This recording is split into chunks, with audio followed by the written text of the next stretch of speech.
Now, नमस्ते विवेकानंद सूर्य सचित स्वरूपाय আমি প্রথমে ঠাকুর মা এবং স্বামীজিকে প্রণাম জানাই, শ্রদ্ধা জানাই। মঞ্চে উপবিষ্ট এই বিদ্যালয়ে প্রধান শিক্ষক মহাশয়কে শ্রদ্ধা জানাই। আমার সাথে আগত আজকের অনুষ্ঠানে প্রধান তথা বিশেষ অতিথি ডক্টর নারায়ণ চন্দ্র মাইতি মহাশয়, শ্রদ্ধা জানাই এই বিদ্যালয়ের শিক্ষক এবং শিক্ষিকাগণকে। সর্বোপরি আমার সামনে তোমরা যারা দীর্ঘক্ষণ ধরে বসে আছো, দীর্ঘ আলোচনা শুনছো, তোমাদের অনেক অনেক আন্তরিক শুভেচ্ছা জানাই। আমরা আজকে একটু অন্য ধরনের একটি আলোচনায় আমরা অংশগ্রহণ করেছি। এই আলোচনা হলো মূল্যবোধ শিক্ষা বিষয়ে। মূল্যবোধ শিক্ষা বলতে আমরা সাধারণত বুঝে থাকি যে শিক্ষা আমরা দৈনন্দিন জীবনে বাড়ি ঘর থেকে লাভ করি, যে শিক্ষা আমরা বিদ্যালয়ের শিক্ষক শিক্ষিকাদের কাছ থেকে প্রতিনিয়ত লাভ করে থাকি, এই ধরনের শিক্ষার কথা মূল্যবোধ শিক্ষা বলে আমরা জানি। মূল্যবোধ শিক্ষা অন্য একটু কোনো আলাদা জিনিস নয়। প্রতিনিয়ত আমরা যে সমস্ত চলাফেরা করছি তার মধ্যেই মা বাবা শিক্ষক শিক্ষিকার মধ্য থেকে আমরা এই সমস্ত শিক্ষা লাভ করে থাকি। আমার পূর্ববর্তী দুজন বক্তা দীর্ঘক্ষণ বললেন বর্তমান যুগে কেন মূল্যবোধ শিক্ষার এত গুরুত্ব। আশা করি তোমরা আরো ভালো করে বুঝতে পারছ বর্তমান যুগে মূল্যবোধ শিক্ষা কেন এতটা প্রাসঙ্গিক। ভারতবর্ষে স্বাধীনতার ঠিক পরবর্তী সময়ে আমরা দেখতে পাই স্বামী বিবেকানন্দ তখন চেয়েছিলেন এদেশের মানুষের উপযুক্ত শিক্ষা। স্বামী বিবেকানন্দ চেয়েছিলেন মানুষের উপযুক্ত শিক্ষা লাভ করে তাহলে সে নিজে বুঝে নেবে তার পক্ষে কোনটি প্রয়োজন কোনটি অপ্রয়োজন, কোনটি করা প্রয়োজন কোনটি করার প্রয়োজন নাই, সে নিজে বুঝে নেবে। নিজের ভালো মন্দ নিজে বিচার করার ক্ষমতা সে লাভ করতে পারবে। তার জন্য স্বামী বিবেকানন্দ আমাদের দেশের উন্নতির জন্য প্রথমে চেয়েছিলেন শিক্ষার বিস্তার। আমরা আজকে দেখতে পাই ভারতের স্বাধীনতার ৭৮ বছর আমরা যখন পালন করছি, আমরা বিভিন্ন বিদ্যালয়ে দেখতে পাই প্ল্যাটিনাম জুবলি আমরা পালন করছি। বেশিরভাগ বিদ্যালয়ে আমরা প্ল্যাটিনাম জুবলি আমরা পালন করছি। চণ্ডীপুরেরও কাছাকাছি কয়েকটি বিদ্যালয়ে আমি এসেছিলাম প্ল্যাটিনাম জুবলি বা রজত জয়ন্তী আমরা পালন করার জন্য, হীরক জয়ন্তী পালন করার জন্য। তো এর দ্বারা বোঝা যায় ভারতের ঠিক স্বাধীনতার পরবর্তী সময়ে বহু বিদ্যালয় প্রতিষ্ঠা হয়েছে। স্বামী বিবেকানন্দ চেয়েছিলেন এই দেশের মানুষ শিক্ষা লাভ করবে, উপযুক্ত শিক্ষা লাভ করবে, তারপর সে নিজের পায়ে দাঁড়াতে পারবে। সেই লক্ষ্যকে পূরণ করার জন্য ভারতে যারা স্বাধীনতা সংগ্রামী ছিলেন, যারা স্বামী বিবেকানন্দের ঠিক পরে পরে জন্মগ্রহণ করেছে, তারা প্রায় সকলেই স্বামী বিবেকানন্দের দ্বারা উদ্বুদ্ধ ছিলেন। তার জন্য তারা স্বাধীনতা লাভের পরে ভারতবর্ষের আনাচে কানাচে বহু বিদ্যালয় স্থাপন করে, যার ফলশ্রুতি আমরা দেখতে পাই আমরা এখন বহু বিদ্যালয়ে প্ল্যাটিনাম জুবলি পালন করছি। অর্থাৎ এর আগে স্বাধীনতার পূর্বে আমাদের দেশে এত বিদ্যালয় ছিল না। স্বামী বিবেকানন্দ আমাদের স্বাধীনতা সংগ্রামীদের মধ্যে প্রবেশ করে দিয়ে গেছে এদেশের উন্নতির জন্য একমাত্র প্রয়োজন শিক্ষা, শিক্ষা, শিক্ষা। এই উপযুক্ত শিক্ষা লাভ করতে পারলে আমাদের দেশের ছেলেমেয়েরা বুঝে নেবে তাদের পক্ষে কোনটা ভালো কোনটা মন্দ। আমরা দেখি ভারতবর্ষের যে সমস্ত স্বাধীনতা সংগ্রামী স্বামী বিবেকানন্দের পরবর্তী সময়ে জন্মগ্রহণ করেন তাদের মধ্যে প্রায় বেশিরভাগ স্বাধীনতা সংগ্রামী প্রত্যক্ষ বা পরোক্ষভাবে স্বামী বিবেকানন্দের দ্বারা অনুপ্রাণিত ছিলেন। স্বামী বিবেকানন্দের ভাব তাদের মধ্যে প্রবেশ করেছিল। নেতাজি সুভাষচন্দ্র বসু, ক্ষুদিরাম বসু, কানাইলাল দত্ত বা মহাত্মা গান্ধী ইত্যাদি যে সমস্ত স্বাধীনতা সংগ্রামীগণ রয়েছে, ঋষি অরবিন্দ, প্রত্যেকে কোনো না কোনো ভাবে স্বামী বিবেকানন্দের দ্বারা উদ্বুদ্ধ ছিলেন। ডক্টর সর্বপল্লী রাধাকৃষ্ণ তিনিও স্বামী বিবেকানন্দের দ্বারা উদ্বুদ্ধ ছিলেন। ভগিনী নিবেদিতা তিনিও স্বামী বিবেকানন্দের দ্বারা উদ্বুদ্ধ ছিলেন। স্বামী বিবেকানন্দ দেখেছেন এই দেশে যদি উন্নতি লাভ করতে হয় তাহলে নারী শিক্ষা প্রয়োজন। স্ত্রী শিক্ষা লাভের জন্য তিনি তখনকার সময়ে এই দেশে উপযুক্ত কোনো শিক্ষক পাচ্ছিলেন না। তার জন্য তিনি নারী শিক্ষা বিস্তারের জন্য সুদূর ইংল্যান্ড থেকে ভগিনী নিবেদিতাকে তিনি নিয়ে আসেন। এই যে ভগিনী নিবেদিতাকে তিনি নিয়ে আসেন তার প্রধান কারণ হলো তিনি চাইতেন নারীদের উপযুক্ত শিক্ষা লাভ করুক তারা। নারীরা যদি উপযুক্ত শিক্ষা লাভ না করতে পারে তাহলে এই দেশের উন্নতি সম্ভব নয়। স্বামী বিবেকানন্দ বলতেন একটি পাখার সাহায্যে যেমন বা একটি ডানার সাহায্যে যেমন একটি পাখি উঠতে পারে না, ঠিক তেমনি একমাত্র ছেলেদের যদি শিক্ষা দেওয়া হয় তাহলে এই দেশের উন্নতি সম্ভব নয়। দরকার নারীদেরও শিক্ষা। এই নারীদের শিক্ষার জন্য ভগিনী নিবেদিতাকে স্বামী বিবেকানন্দ দিয়ে আসে। স্বামী বিবেকানন্দের দেহত্যাগের পর ভগিনী নিবেদিতা একটি কথা বলছিলেন বারবার। তিনি বলছিলেন, আমি যখন স্বামী বিবেকানন্দের সাথে যখন সারা ভারতবর্ষ যখন ঘুরে বেরিয়েছি তখন আমি অনুভব করতে পেরেছি, আমি দেখেছি এদেশের মানুষ কিভাবে অনাহারে অনাদ্রায় কাটিয়েছে। দেখেছি স্বামী বিবেকানন্দের মধ্যে সবসময় একটা অসীম যন্ত্রণা অনুভব করতে, কিভাবে এদেশের মানুষের মধ্যে পরাধীনতার শৃঙ্খল থেকে মোচন করা যায় তার জন্য তিনি বারবার ভাবতেন। স্বামী বিবেকানন্দের মধ্যে সবসময় এই অসীম যন্ত্রণা ভগিনী নিবেদিতা দেখেছেন। এদেশের মানুষের স্বাধীনতা আনার জন্য তিনি আপ্রাণ চেষ্টা করেছেন। তার জন্য আমরা দেখি স্বামী বিবেকানন্দের দেহত্যাগের পরপরই তিনি ভগিনী নিবেদিতা রামকৃষ্ণ মিশনের সাথে সম্পর্ক ছিন্ন করে তিনি চলে যান, ভারতের স্বাধীনতা আন্দোলনের জন্য ঝাঁপিয়ে পড়েন তিনি। তাই নয়, শুধু ভারতের তখনকার দিনে প্রায় 26টি বিভিন্ন ধরনের ছোটখাটো যে সমস্ত বিভিন্ন শাখার স্বাধীনতা সংগ্রামী ছিল তাদের মধ্যে তিনি সমন্বয় সাধনের চেষ্টা করেন। এখন আমাদের প্রশ্ন, আমরা ছাত্ররা কেন স্বামী বিবেকানন্দকে আমরা অনুসরণ করব, নেতাজি সুভাষচন্দ্রকে কেন আমরা অনুসরণ করব, কেন আমরা ভগিনী নিবেদিতাকে অনুসরণ করব? একটি কথা আছে, ছাত্রনা অধ্যয়নম তপ। ছাত্ররা পড়াশোনা করবে, পড়াশোনার মাধ্যমে তাদের জীবনটা গঠন করবে।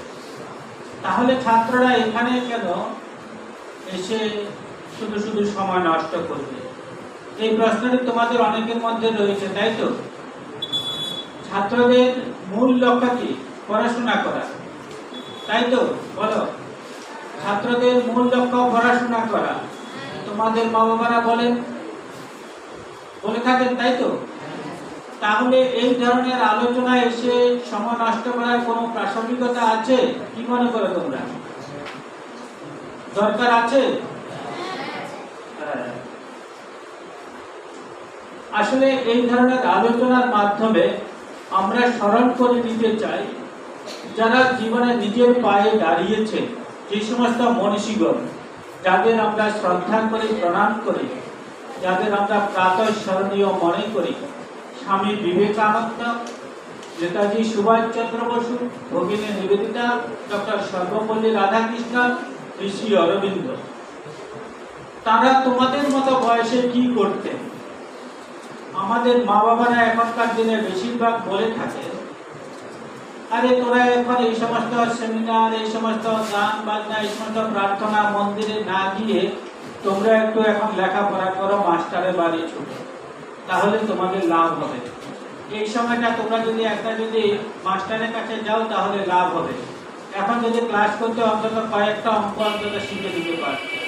আমাদের অভিভাবকরা চান আমাদের ছাত্রছাত্রীদের কয়েকটি সার্টিফিকেট অর্জন, কিন্তু আমাদের মনে রাখতে হবে যাদের আমরা প্রাতঃস্মরণীয় মনে করি, যাদের আমরা এখনো পূজা করি, তারা আমাদের মতো জীবনের কিভাবে জীবনটা কাটিয়েছে, তার জন্য তাকে আমরা এখনো শ্রদ্ধা করি, স্মরণ করি, তাকে আমরা পূজা করে থাকি।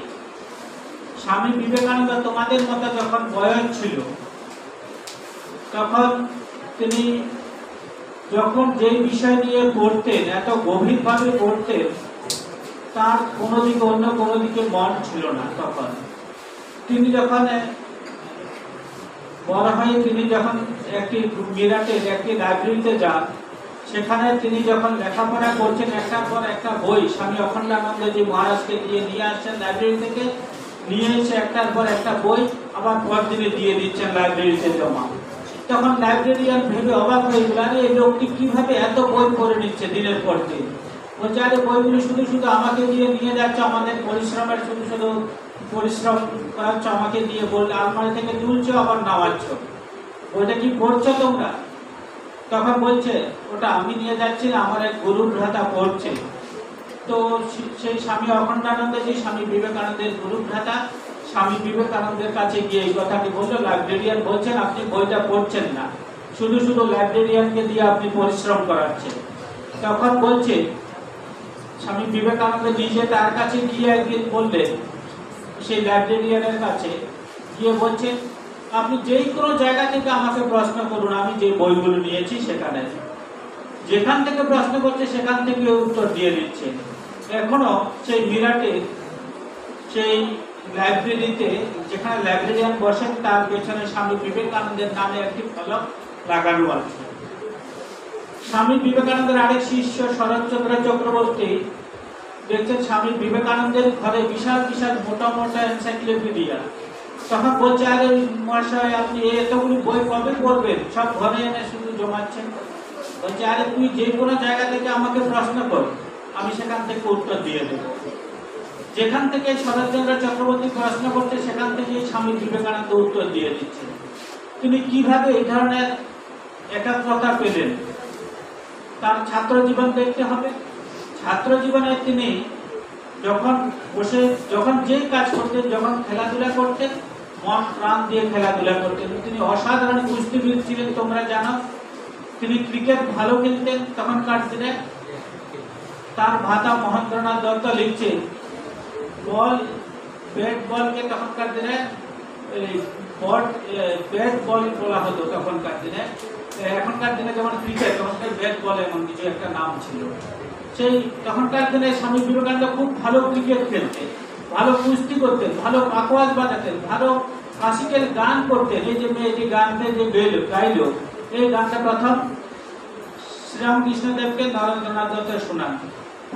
এই যে এই সমস্ত অসাধারণ গান, যখন যে কাজ করতেন, যখন ধ্যান করতেন, ঘরে বিশাল সাপ এসে গেছে, তারপরেও তিনি বুঝতে পারছেন না কখন সাপ এসে গেছে। অর্থাৎ স্বামী বিবেকানন্দ যখন যে কাজ করছে, সেই কাজে তিনি মন প্রাণ দিয়ে করছেন, তার জন্য তিনি এই একাগ্রতা পেয়েছে তার মনে। তারপর আমরা দেখি মাত্র 13 বছর 8 মাস বয়সে নেতাজি সুভাষচন্দ্র তার এক নিকট আত্মীয়ের আলমারিতে, কটকে এক নিকট আত্মীয়ের আলমারিতে স্বামী বিবেকানন্দের একটি বই পান, বাণীয় রচনার একটি অংশ। সেখান থেকে পড়ে তিনি উদ্বুদ্ধ হলেন। এমন ভাবে উদ্বুদ্ধ হলেন তারপর তার সারাটা জীবন তিনি এরপর পরপর শুধু বিবেকানন্দের বই পড়ে যেতে লাগলেন, শ্রীরামকৃষ্ণদেবের বই পড়ে যেতে লাগলেন।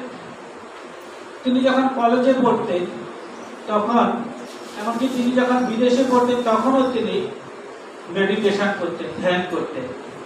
তার এক বন্ধু লিখছেন নেতাজি সুভাষচন্দ্র বসু সম্পর্কে, তাদের সাথে একই সাথে থাকতে বলছেন, কোনোদিন নরেন্দ্রনাথের সাথে কোনোদিন কষ্টি নষ্টি কেউ করার সাহস পেত না, তার মধ্যে এতটা পার্সোনালিটি, এতটা ব্যক্তিত্ব ছিল। এই পার্সোনালিটি বা ব্যক্তিত্ব আমাদের জীবনে বর্তমানকালে খুবই প্রয়োজন।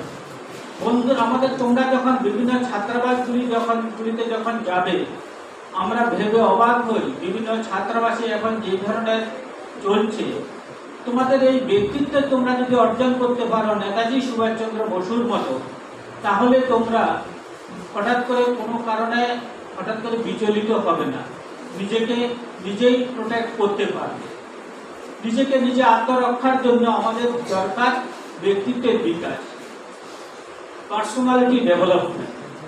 যার ব্যক্তিত্ব যত বেশি বিকশিত হয়েছে, সে জীবনে তত বেশি উন্নত মাথা করে দাঁড়াতে পারবে, শত ঝড় ঝাপটার মধ্যেও সে মাথা উঁচু করে দাঁড়িয়ে থাকতে পারবে। নতুবা একটুতেই সে বিভিন্ন, তোমরা যখন কিছুদিন পরে বিভিন্ন ভালো ভালো হোস্টেলে, আমি নামগুলো বলবো না, তথাকথিত বিভিন্ন হোস্টেলে যখন যাবে উচ্চশিক্ষার জন্য, সেখানে একটুতেই বন্ধুদের সাথে নানা ধরনের, প্রত্যেক হোস্টেলেই ভালো পরিবেশে থাকে, দু একজন একটু দুষ্ট থাকে। প্রত্যেক স্কুলে যেমন একটা ক্লাসে 10 জন ভালো থাকলে 1 2 জন একটু দুষ্ট থাকে। দুষ্ট মানে চঞ্চলতা থাকে, ছেলে মানুষই থাকে, ছেলে বয়সে যেটা হয়ে থাকে। তো তোমরা ওই চঞ্চলতার দিকে বা ছেলে মানুষের দিকে তখন তোমাদের নিজেদের ঝুঁকে দিবে না। তোমাদের এই পার্সোনালিটি, যে নেতাজি সুভাষচন্দ্র বসুর জীবনে যদি তোমরা পড়ে থাকো, তিনি যখন সিঙ্গাপুর যাবে, সেই সিঙ্গাপুর থেকে তিনি যখন বিদায় নিচ্ছেন লাস্ট মুভমেন্টে, নিরুদ্দেশ হওয়ার পূর্ব মুহূর্ত পর্যন্ত তিনি সেই ধ্যান করে যাচ্ছেন। এই ধ্যানের প্রবণতা তিনি বলছিলেন, আমি কোথা থেকে পেয়েছি, এই যে সেবা ভাব, ওটা কোথা থেকে পেয়েছি? রামকৃষ্ণ বিবেকানন্দের কাছ থেকে। রামকৃষ্ণ বিবেকানন্দকে জেনেছিলেন নেতাজি সুভাষচন্দ্র, তার জন্য তিনি আজীবন মানুষের সেবা এবং তার সাথে নিজেকে তৈরি করার জন্য, নিজের মনের স্থিরতার জন্য আজীবন তিনি ধ্যান করে গেছেন। একদিকে ভারতের স্বাধীনতার জন্য তখন উত্তাল অস্থির অবস্থা, কি হবে জানে না কেউ। তারপরে ঠিক তখনই তিনি তার সেই সৈনিকের কাপড় চোপড় তুলে তিনি গিয়ে রামকৃষ্ণ মিশনে গিয়ে তিনি মন্দিরে গিয়ে বসলেন ধ্যানে। এই যে অসাধারণ, তার চঞ্চলতার মধ্যে নিজেকে কিভাবে তিনি স্থির রেখে মন্দিরে গিয়ে ধ্যান করলেন সারা রাত্রি। তারপরে তিনি সেখান থেকে চলে গেলেন নিরুদ্দেশ হলেন। তো এই যে সমস্ত হিস্ট্রিগুলি আমরা দেখি, তার পূর্ব মুহূর্ত পর্যন্ত তিনি ধ্যান, সেবা, মানুষের সেবার কথা বলেছেন। ভগিনী নিবেদিতা, তোমরা ভাবলে অবাক হয়ে যাবে, তোমরা এই দেশে আজকাল বড় হচ্ছ, আমরা সবাই বড় হচ্ছি। একজন বিদেশি মেয়ে কি করে আমাদের দেশের মেয়েদের উন্নতির জন্য তিনি নিজের মা বাবা দেশ সবকিছু ছেড়ে আমাদের দেশে এসেছিলেন। আমাদের দেশের ছাত্রছাত্রীদের কথা ভাবলেন, আমাদের দেশের নবীন প্রজন্মের কথা ভাবলেন। তোমরা শুনলে অবাক হয়ে যাবে, যখন কলকাতায় যখন প্লেগ মহামারী চলছে, তখনকার দিনে সেই প্লেগে আক্রান্ত একটি ছোট শিশুকে কোলে নিয়ে সারা রাত্রি নিবেদিতা বসেছিলেন। তারপরে রাত্রি যখন সূর্য যখন প্রায় উঠবে, তার একটু আগে শিশুটি মারা যায়। নিবেদিতা তখন সেই বাড়িটিকে চুনকাম করেন, যাতে প্লেগ মহামারীর জীবাণু যাতে বিস্তার না লাভ করে। নিজের হাতে একজন ইংল্যান্ড থেকে আসা মহিলা সেই কলকাতা বস্তির সেই বাড়িটি চুনকাম করেন। স্বামী সদানন্দজির সাথে নিবেদিতা সেই লরি আবর্জনা বস্তি থেকে পরিষ্কার করেন নিজের হাতে। স্বামী সদানন্দজি তখন করেছিলেন। কুলিরা প্রথম কয়েকদিন পরিষ্কার করছিল, তারপর তাদের মনে ভয় এলো, তাদেরও তো বাড়ি ঘর আছে, তাদের মনে ভয় এলো, আমাদের তো প্রাণ চলে যেতে পারে এই সমস্ত প্লেগ মহামারীর এই সমস্ত নোংরাগুলি যদি ঘাটি। তখন আমরা দেখি স্বামী সদানন্দজি স্বামী বিবেকানন্দের শিষ্য, তিনি নিজের হাতে সেই সব কিছু ঝুড়ি নিয়ে সব বসতে লরি লরি আবর্জনা তার সাথে নিবেদিতা সাহায্য করেন। এইভাবে কোথায় বিদেশ থেকে এসে আমাদের দেশের জন্য কত কিছু করে গেছে। এই যে তাদের জীবনীটা যদি আমরা যদি জানি, ডক্টর সর্বপল্লী রাধাকৃষ্ণন তিনি ব্রাহ্মণ পরিবারে জন্মগ্রহণ করেন, খ্রিস্টান মিশনারি স্কুলে লেখাপড়া করেন। তারপর তিনি যখন কলেজে পড়েন, গীতা, উপনিষদ, দর্শন শাস্ত্র ইত্যাদি তিনি গভীরভাবে আয়ত্ত করেন। তারপর তিনি যখন মাস্টার ডিগ্রি করেন দর্শন শাস্ত্র নিয়ে, তিনি অনেক উচ্চ ডিগ্রি লাভ করেন, তোমরা জানো। তার এই যে জানার পেছনে মূল ভিত্তিটা কি জানতে হবে আমাদের। ডক্টর সর্বপল্লী রাধাকৃষ্ণন জেনেছেন এই দেশের উন্নতির জন্য প্রথমে আমাদের প্রয়োজন কি, এই দেশের সংস্কৃতিকে জানা। এই কথাটি কে বলেছে? স্বামী বিবেকানন্দ বলেছেন। কাকে বলেছেন? ভগিনী নিবেদিতাকে বলেছেন। ভগিনী নিবেদিতা যখন বিদেশ থেকে যখন আসে, তখন ভগিনী নিবেদিতাকে নিয়ে